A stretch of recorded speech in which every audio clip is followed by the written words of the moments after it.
She ended things with the classic line, "We'll always stay friends, though." I answered, "Of course."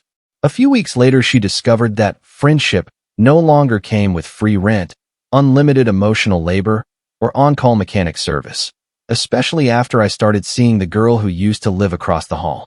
The breakup happened on a random Tuesday evening. No yelling, no slammed doors, no ugly crying scene. Just a calm, slightly superior monologue that ended with the most condescending phrase in the English language. "We'll always stay friends, though." My ex, Amber, an artist, which in her case meant part-time barista, full-time dreamer who talked endlessly about the novel she would write one day and judged anyone with a real job, had been pulling away for weeks. I run a small shop that restores vintage cars. I get paid to get dirty. To her, in her artsy circle, that made me basic. Useful, but basic. Like a solid coffee table. You need it, but you don't brag about it. That night, she sat me down in the living room of the apartment my paycheck mostly funded and delivered a speech she'd obviously rehearsed in the mirror. It was packed with fluffy nonsense about feeding her creative spirit and feeling suffocated by routine. Translation: my steady, grease-under-the-fingernails life wasn't glamorous enough for her future Instagram aesthetic. I didn't fight. I didn't beg. When a motor is blown, you don't negotiate with it.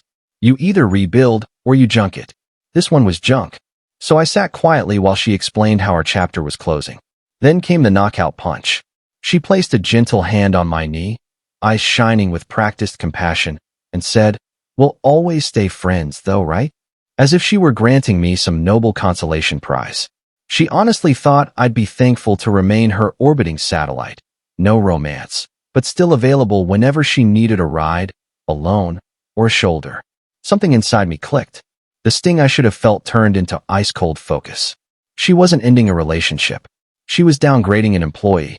I looked straight at her earnest, pitying face and smiled. "Absolutely," I said.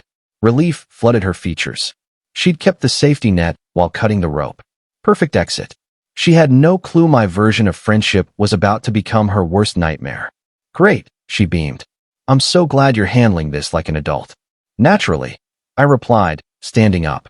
"And since we're friends now, let me offer some friendly guidance. Start hunting for someone to cover my half of the rent. I'm out by Sunday. Friendship is priceless, but rent still costs money." Her smile didn't fade. It exploded into tiny pieces.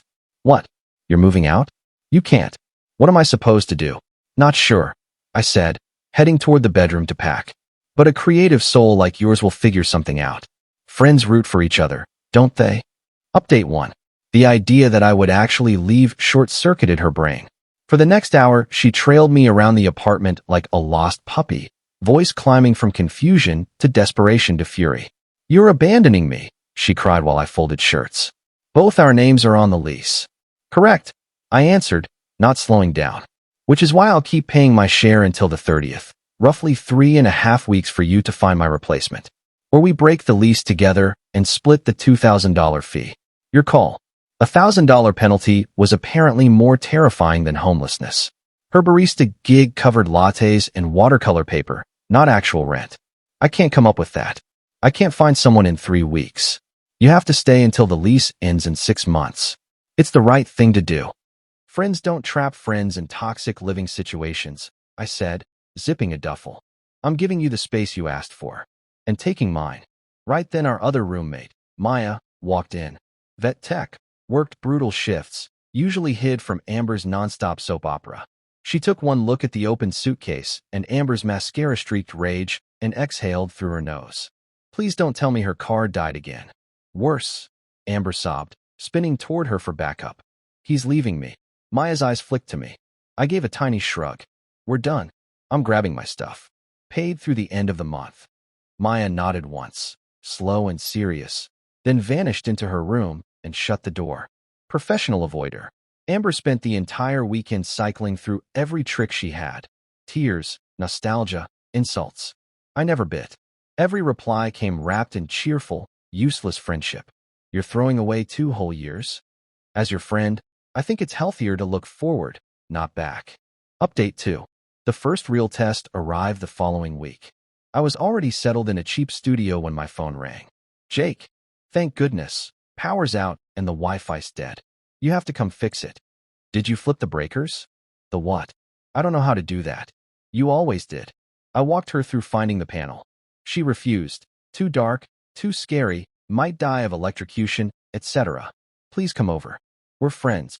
Deep breath. Amber, as your friend, your safety matters to me, but I'm 45 minutes away. Call building maintenance. The emergency number is on the fridge magnet. They're 24/7. But they'll charge me. Your peace of mind is worth it. You've got this. Click. Next crisis. Weird engine noise. I suggested a shop. She whined about the bill. I recommended an emergency fund. Every problem that used to disappear the moment she batted her eyes now came with polite, cheerful, completely unhelpful friendship advice. Update 3. I stayed in the loop through Maya. What started as heads up, she's losing it, texts turned into actual conversations. Amber's roommate's search was a circus. She basically advertised for a new boyfriend who paid rent and did dishes. 0 takers. One night Maya texted in genuine panic. Her dog Buster wouldn't eat and could barely stand. Amber was off flirting at some open mic night. Maya didn't have a car and didn't want to risk the bus with a sick dog. I was there in 15 minutes. For hours in the emergency vet waiting room, trading stories, laughing at the same dark jokes, discovering we actually liked each other. A lot. When the vet said Buster just ate one of Maya's socks and would be fine, something clicked into place. I started finding reasons to see her. Fixed her ancient Civic for free because I wanted to, not because I was guilt-tripped. We started dating, quietly. The good kind of quiet. We knew the moment Amber found out there would be nuclear fallout, so we kept it off her radar. Final update. The explosion finally happened 2 months post-breakup. I had to return to the apartment one last time to sign paperwork removing my name from the lease. Maya tagged along because we were grabbing dinner after. Amber was putting on a big show for the building manager and the poor grad student she'd finally conned into moving in. Lots of loud talk about new beginnings and the universe providing. I signed the last page. Freedom. Maya slipped her hand into mine, just a quick squeeze of celebration. Amber saw. Everything stopped. The fake grin melted off her face. She stared at our joined hands like we'd murdered her childhood pet in front of her. In that second, she understood exactly what "will always be friends" had cost her. The boyfriend, the ATM, the mechanic, the emotional dumping ground, gone. And now watching him happily replaced by the roommate she'd barely ever spoken to. She didn't scream. She didn't speak. She just stood there, realizing the full price of the freedom she'd demanded. Epilogue, roughly 14 months later. Amber's new roommate lasted 6 weeks before vanishing in the night with a note saying he'd rather sleep in his car. Unable to pay rent alone, she got evicted and crawled back to her parents' house 3 hours away. The great artistic adventure ended in her teenage bedroom, surrounded by participation trophies. Her attempted smear campaign crashed and burned. Nobody bought the "poor heartbroken me" story when everyone knew she'd done the dumping. Maya and I bought a little house with a fenced yard for Buster and a huge garage for my projects. She passed the bar, landed a solid associate position, and we split bills 50-50 without drama or scorekeeping. It's effortless. It's peaceful. It's real. My revenge wasn't elaborate. I simply accepted the new title she gave me, friend, and delivered exactly what that word means when you remove money, labor, and one-sided devotion. She wanted friendship? I gave her the purest version possible, moral support from a safe distance and 0 bailouts. Her entire lifestyle collapsed the moment the free support vanished. Then I built a better life with a better woman in plain sight. Turns out that's the sweetest friendship of all.